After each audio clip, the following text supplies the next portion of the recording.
and center. Na'Vi, the Katowice champions, being dropped, and Fnatic, of course, yesterday losing to Big. Who would have thought that would have been the case? Yeah, and we started off with Inferno here, as you can see, and look, Big's T side, it was quite clinical, right? They were able to work around the map with ease. Fnatic weren't able to challenge with too much map control, and Tizian, the man that you can see right here with well, they weren't back-to-back in the game, but they were back-to-back in these highlight reel for you of two big impact clutches from the normally supportive player of the squad. Absolutely. Flusher had his moments as well. You can see he's back to his bullshit, as you would say. Alex says he gets that Glock out, killing people left, right, and center with the UMP, the Glocks, no problem whatsoever. It was a great series yesterday. You could see a 9-0 start. Went to 11-1. Fnatic obviously picked up that map, but it was Big that came back in the third and closed out the series on Mirage. That was a really interesting series, actually. I really enjoyed that one. Everyone stepped up, had their moments, lots of clutches from players that you don't expect, as you mentioned. Tizian on your screen right now. Really enjoyed this one. This was one of the biggest clutches of the day. Didn't really mean much in the context of the map, but it still was very impressive. And hopefully we get more of that sort of Counter-Strike today, because I had a great time yesterday, Alex. What was so impressive about this was that the Big swallowed their pride after such a brutal overpass and came back to win it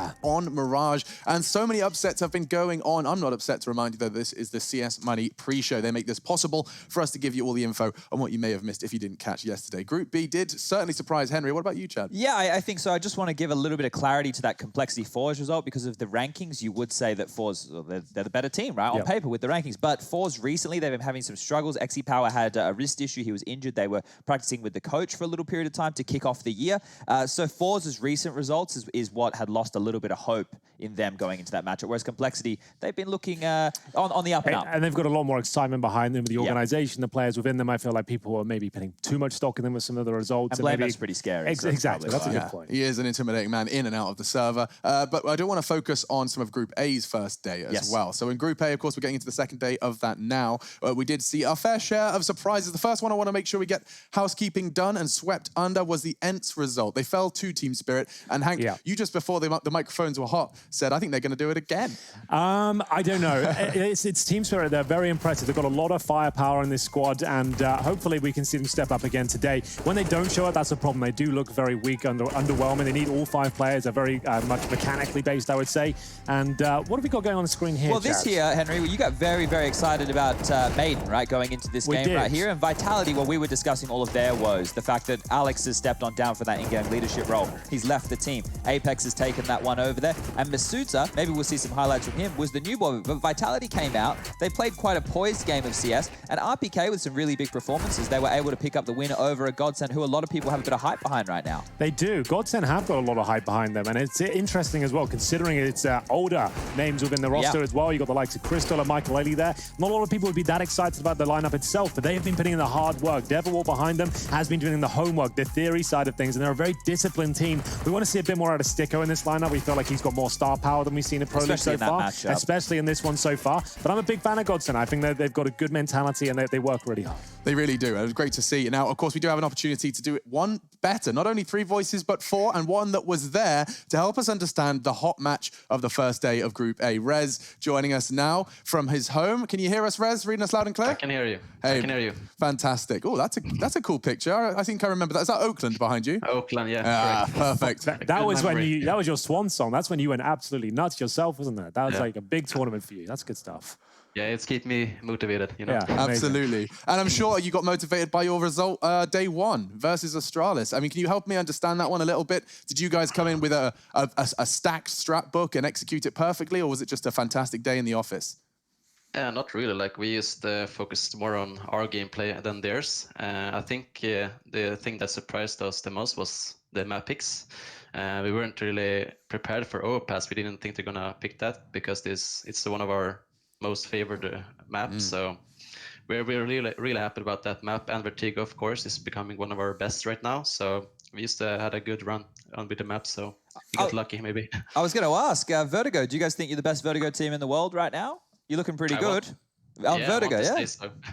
Like, we're preparing it really hard, and we are practicing it every day, and we just want to get stronger on it and be able to play it against any team. So yeah. Speaking of practice, you guys have brought Threat back in recently. How's it going with him? Is it good to have him back on board? He's been in NIP a couple of times now. Is this iteration, is he bringing the best out of you guys right now?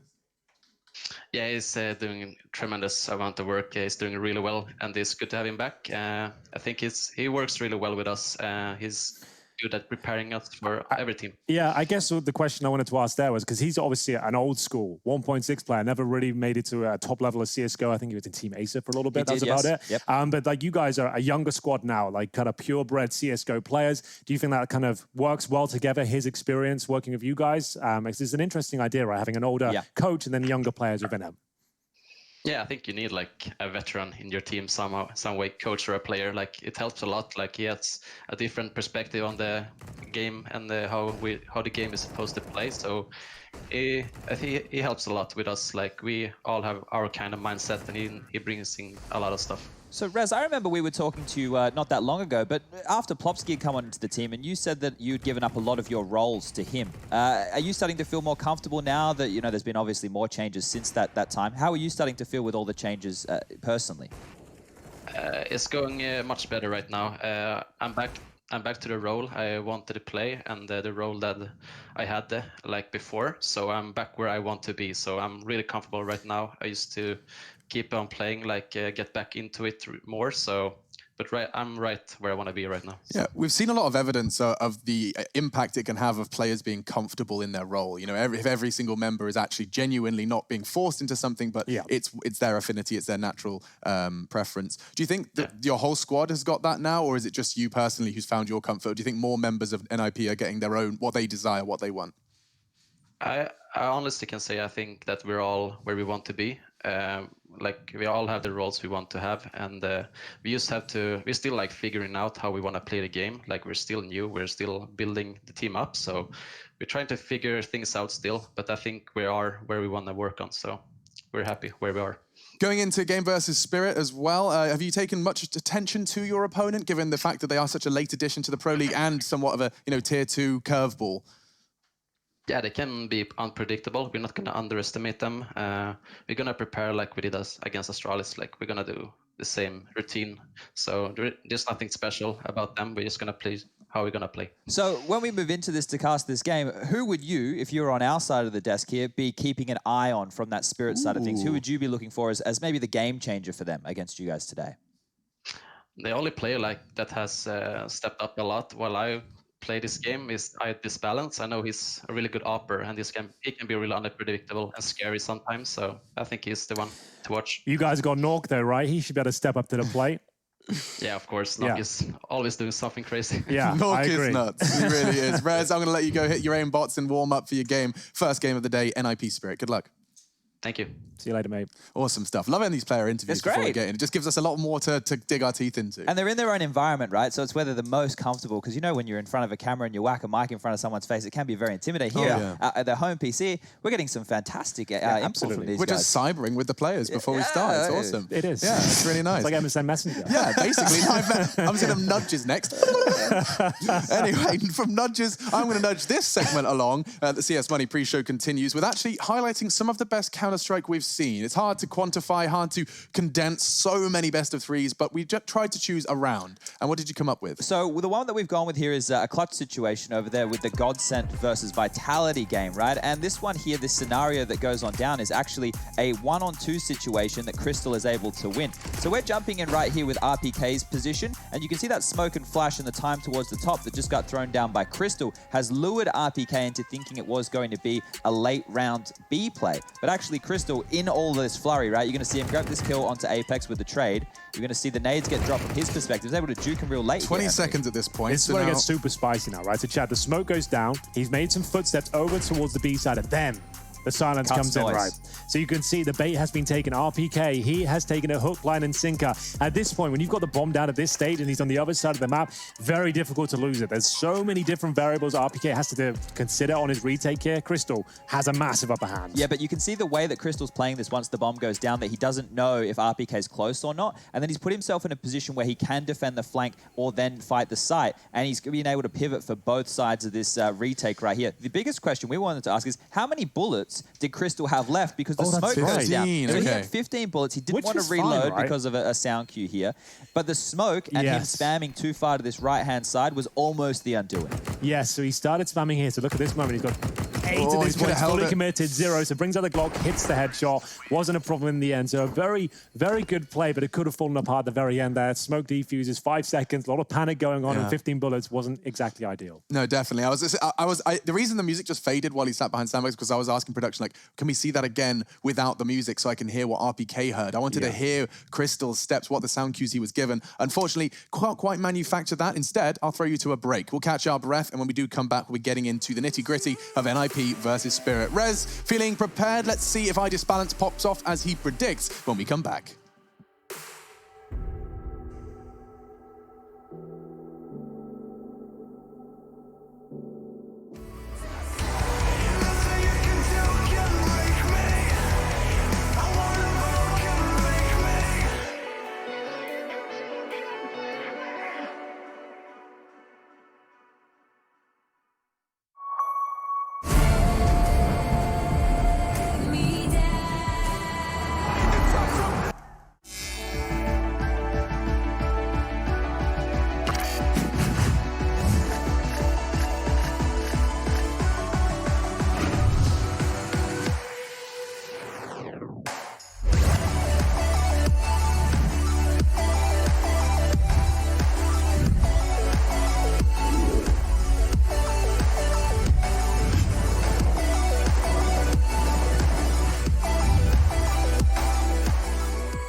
He wasn't the classic nerdy computer kid in school.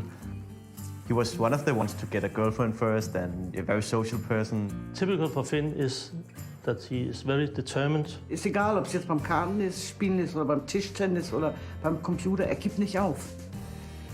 What he really wants is to win a major. It's his dream, and therefore it's also my dream for him to get that.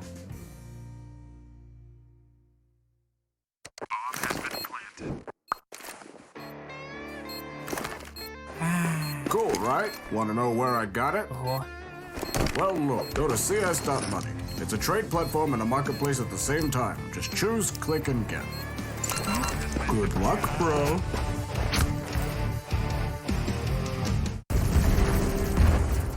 Everybody loves an underdog. Who needs to be liked? Mountain Dew Amp Game Fuel. Victory in a can.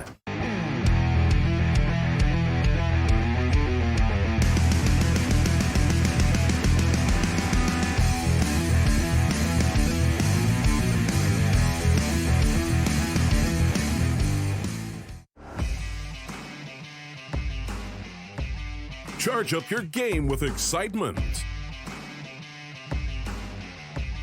Highest odds on the market. Take what's rightfully yours with GG.bet. The future waits for no one, so we refuse to wait for it. Today, battles are waged in nanoseconds, and planes are piloted from the other side of the world. The future's not coming, it's already here. Join us and be the future.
ESL Pro League is brought to you in part by Intel, Gaming Malta, Mountain Dew Amp Game Fuel, CS Money, MSI, Air Force, GG Bet, and ESEA.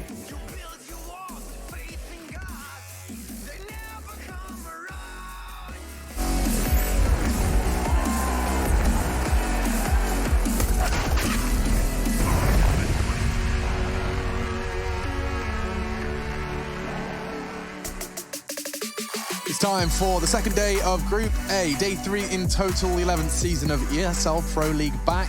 And I wouldn't say bigger than ever. It's myself and these two Goonies to my right, Henry Greer. Well, that's the sorry. The Lanchin lads, of course, Henry Greer and Chad Virtual, myself, Machine. We've got 2 best of 3s for our shift today, and it is going to start with NIP versus Spirit. We just spoke to Rez, he's feeling fresh, and their result to start things off was, of course, a huge victory versus Astralis. Yeah, it's not a hot match, but it could be because both of these teams are undefeated in the group thus far, right? And we keep pushing home how important it is to get first in the Pro League groups this time round. Sure, but you'd say that they're both undefeated, but with very different opposition in front of them. Sure. It was Astralis, one of the world's best teams, and then Spirit took down ENCE, who are crumbling and falling apart at the seams at this point. But the team having the most fun in the world is ENCE. Are they? Yeah, so maybe Spirit took the fun. The most fun. The way in which this NIP roster's been built is actually like you've seen them gradually pull in the necessary components. You know how we talk about, I hear Chad sometimes say like 1 or 2 roster changes away from top 5 and stuff like this, you know, like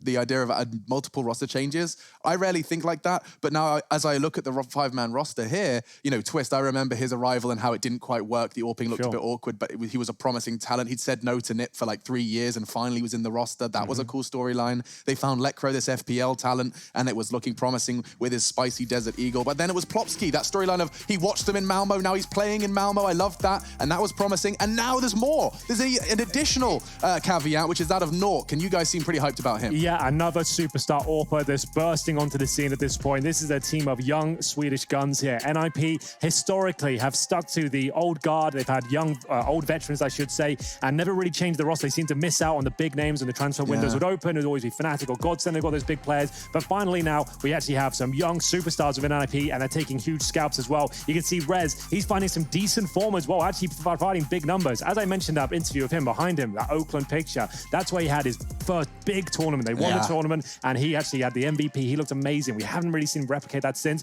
but slowly but surely, we're getting to that sort of form once again. We're seeing the superstar potential of this young man. Yeah, one of the things that I want to kind of be pushing is, even though it's a legendary name, we always used to talk about NIP Magic, that should be now associated with the Dignitas brand, because that's what those players were able to achieve. The NIP we see now, they're showing us a whole new style of Counter-Strike that they want to approach with. And when we saw Threat come into NIP previously, what he did bring was a lot more structure, right? Remember their anti-ecos, they were fantastic at those. The utility usage was really good.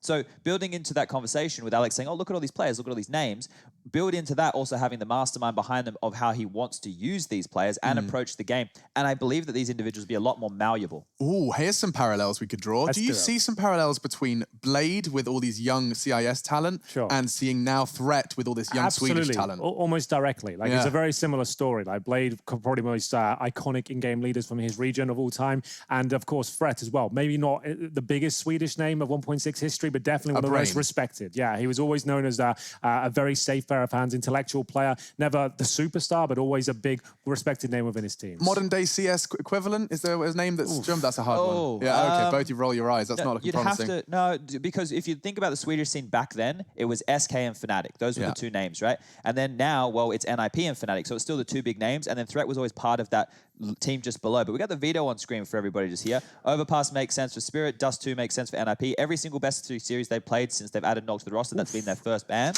Oh, Henry broke the studio. That's all right. That's a cool we can fix things. We can fix things. We can fix things. That was really impressive, actually. Expensive, actually. Just with one finger, just pushed a monitor through a table. Well, that's what we were getting a network cable added to fix another thing. That's So hold right, on, let yeah, me move this little cable here I and think try we're and all pull it fine. onto this lip. Gucci. So yeah, Or any other. I think we brand. won't be touching that screen Never again. with our hands Learn my lesson anymore. Henry is a gesticulator, though. When he's casting, when the really hype stuff's going, you can't see it, but he is manically stabbing the screen going, look, Alex, 2 flashbangs, 1 Molotov. Like, the point is quite integral to his whole shtick. It is. I was interested about the fact that we got Train at the end. I wasn't sure what the third map was going to be. I assumed it was going to be Inferno, considering the fact that we saw Spirit play it the other day. They look very strong in it. I think it's one of their best maps, but I guess NIP very well versed in it as well. Maybe just wanted to have something a little bit more of a curveball towards the end there. But how are you feeling about his veto in general? It's about what we expected with the bans. Mirage kicked things off. That's a big question mark for me. I haven't seen this new NIP on Mirage. So Spirit picking this makes a lot of sense, right? With the roster since Magix has joined the team, they've played Mirage 33 times. They've won it 25 of those times, right? Right. Now, obviously, you need to take in here looking at the teams that they're playing. It's a lot of Russian teams in here. You know, Gambit youngsters are some of the